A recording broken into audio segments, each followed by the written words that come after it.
नमस्कार मित्रांनो, कंपनीत गेलो आणि माहीत पडलं की आज ट्रेनिंगसाठी कळमेश्वर जायचं आहे, म्हणजेच नागपूरला. मग काय, सरळ घरी गेलो, बॅग पॅक केली आणि निघालो.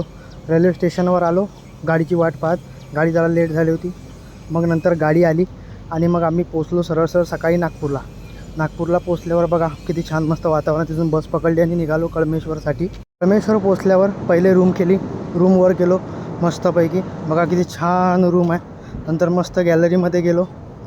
गॅलरीमध्ये बाहेरचं वातावरण इतकं सुंदर होतं की असं वाटलं इथेच बसून राखायचं आहे आणि ट्रेनिंगला. असंच पाहता आपल्याला दिसलं जलतरण केंद्र. मग असं वाटलं की जा पोहायला, पण नंतर लक्षात आलं आपल्याला पोहताच येत नाही. मग नंतर संध्याकाळी इथली एक देवी उठली होती. बघा किती छान विसर्जन मिरवणूक होती. मस्तपैकी खूप छान मूर्ती होती. असं वाटत होतं मूर्तीकडे बघत राहावं. त्यानंतर त्यांच्यासमोर एकदम अपोजिटला आपले छत्रपती शिवाजी महाराज यांचा पुतळा होता. मग तिथे थांबलो, थोड्या वेळ त्यांचं दर्शन घेतलं. पुन्हा देवीच्या इथे हा बघा हातात बंदूक घेऊन काय चाळे करतात आजकालचे लोक, काही समजत नाही.